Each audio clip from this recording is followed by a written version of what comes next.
And welcome back to Flo's Sports Fix on this midweek, on this Wednesday. And it's time to look at a new sport, folks. A new sport that I'm not familiar with, but we're about to be educated.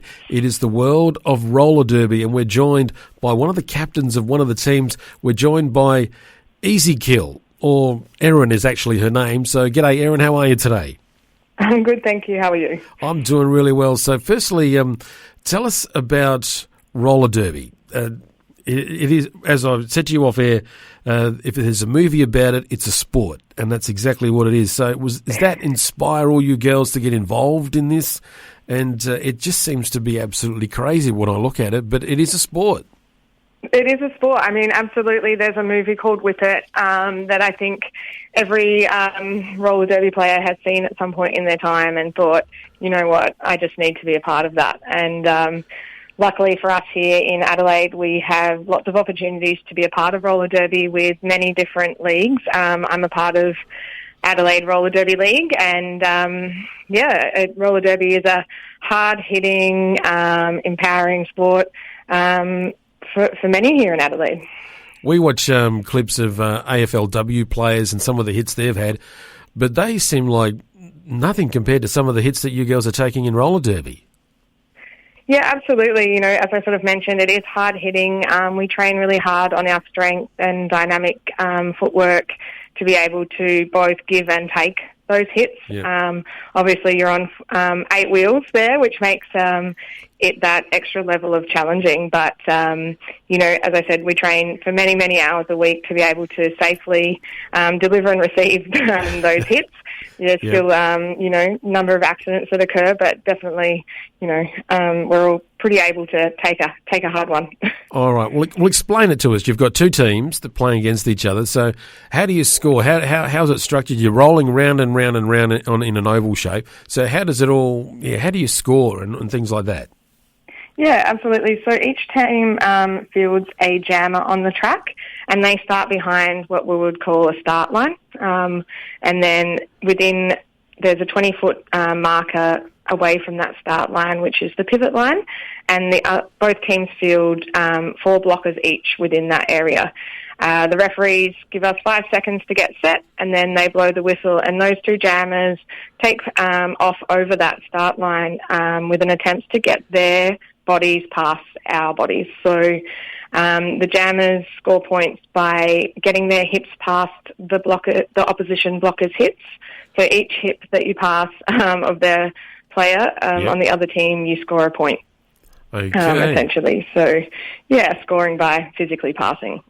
Okay, and then how many times do you go around? Do you have to do it to get past all the 4 blockers, or how does that work? Yeah, so the first time you get past the blockers, you don't score any points, but the first jammer to get past all of the opposition blockers is called as the lead jammer. Now, once they're in lead, they're in control of the jam, and the jam can go for up to 2 minutes. So if you can imagine skating around a track and getting, you know, physically blocked by 4 other people for 2 minutes is quite, you know, cardiovascularly and strength challenging, as well as mentally challenging.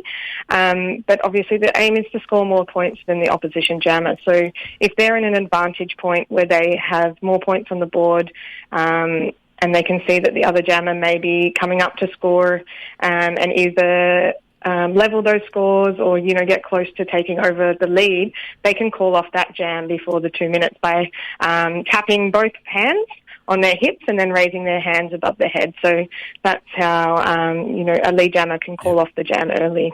I'm just watching some of the footage I've got on my screen here, and you said that you're training sort of, you know, basically every day, and I can just see you have to be really fit to do this. This is someone like me who's sort of a bit cuddly. I don't think I'd survive at all. But you girls are really fit.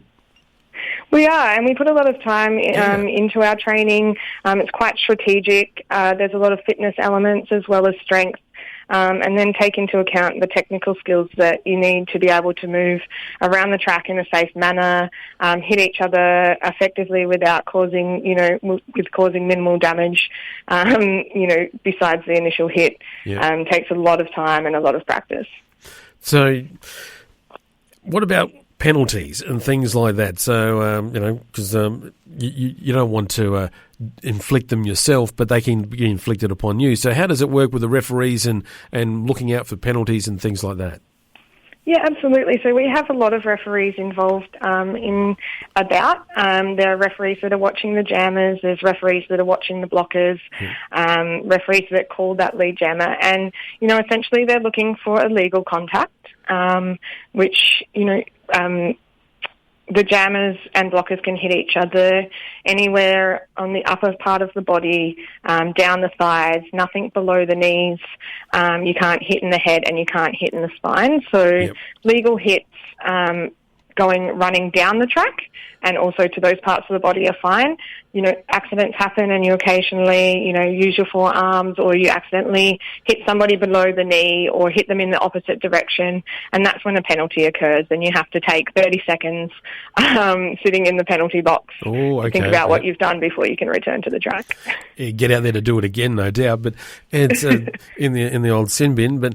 And all this, we need to point out, you're on roller skates while you're doing this, and this is the old-fashioned roller skates. This is not the new ones. Yeah, quad skates. Yeah. And so there must be times when you want to go to the left, but the skates are making you go to the right. And I'm just thinking the wear and tear on ankles and knees and that. So how protected, you said you can't hit below the knee, but what about all the strapping and stuff that you would need to keep your knees and your ankles looked after? Because you could certainly injure them very easily. That's right. I mean, a lot of us strap our ankles for extra support, but the boots that we play roller derby in aren't like your recreational roller skates. So they are designed to provide additional support and move in the way that your body needs to move to play roller derby. We do wear protective equipment in the form of, knee pads, elbow pads, wrist guards, and helmets. We also wear mouth guards. Some of our skaters, as we become more aware of the damage that these sorts of hits can do to the body, are wearing protective plating to protect breasts and breast bruising, as well as hips and hip bruising, which is, something that's also quite prevalent in the media with the AFL women's teams at the moment, ensuring that we're wearing the right sort of protective equipment for our bodies. And we've actually spoken about that protective equipment on this program a couple of weeks ago too. Right. Now, I just want to, Erin, go to the names you girls come up with, and they are absolutely crazy and wonderful. So, where did you come up with your name, and about some of the other names that the team, the players on your team have? Yeah, so I mean, you said it as Ezekiel earlier, but it's actually Ezekiel, like Ezekiel, which is a passage out of Pulp Fiction. Quite rough and tumble, a little bit violent, but intended to be just a little bit of a laugh as well. So, that's where my name sort of originates from. We were talking about this off earlier, and Meryl Creep is one of the names that we have. So a little bit tongue-in-cheek there. Meryl Streep, the movie actor, but in a creepy way. It's amazing, just the names and that. So that tells me, and I guess to let us know that there is a sense of fun with all this as well. That yes, it's you're out there, you want your team to win, and you're fighting to win, but there is a sense of fun with all this as well. Oh, absolutely. Everyone's out there to have a good time, to empower each other in this space and have a laugh while we're doing it.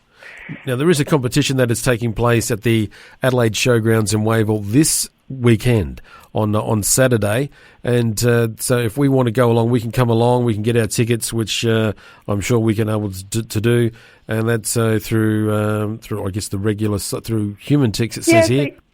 Yeah, Human Ticks, you can get them through our website there. There's a link on our website and also on our social pages, so on Facebook and Instagram, which will lead you through to our website or ticketing pages.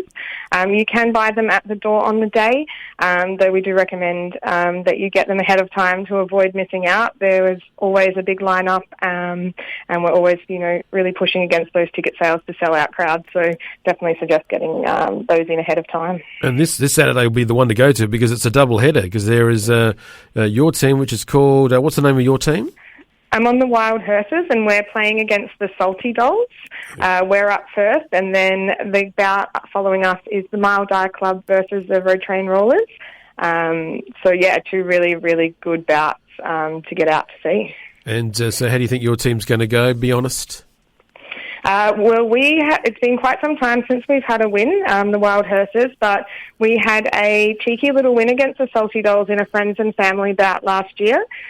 Since then, we've got a few star transfers in from other teams within the league, with Bobby Dazzler coming across from the Mild Dies and Trash and Pop coming across from the Salty Dolls, plus a whole group of gun freshies that have joined our already strong team. So I think, we're quietly confident. And how do you think the other matchup will go? The Mile Die Club and the Road Train Rollers. Who's going to win that one? The Mile Die Club are endlessly strong, and the Road Train Rollers just do not pull their punches. So I think it's going to be a really close fought battle between both those teams there.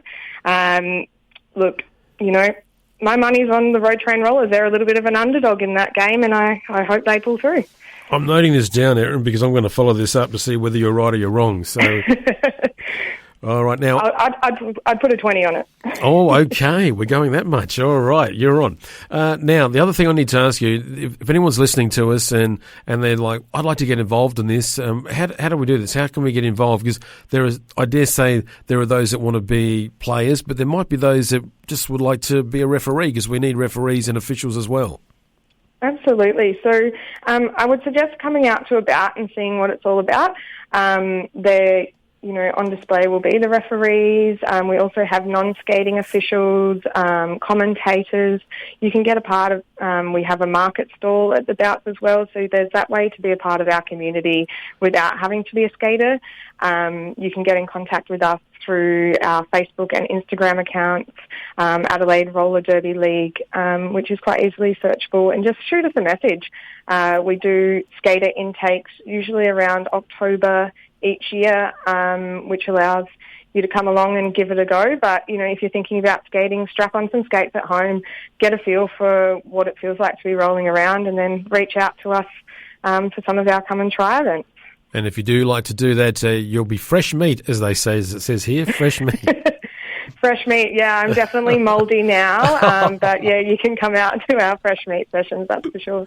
All right, well, the competition, it's taking place this Saturday from 4 o'clock at the Adelaide Showgrounds, the Adelaide Roller Derby 2021, with other heats in May and in July and in August for the grand final. We'll have to follow this and see how you go, Erin, but thank you so much for telling us all about it, and we can get in touch through all the socials and adelaiderollerderby.com.au, which I've got up here in front of me. Thank you so much. Wonderful. Thanks for talking to me about roller derby. No worries. It is a pleasure, and please keep in touch. And thank you so much for being a part of the Flow Sports Fix today. Thanks so much. Have a great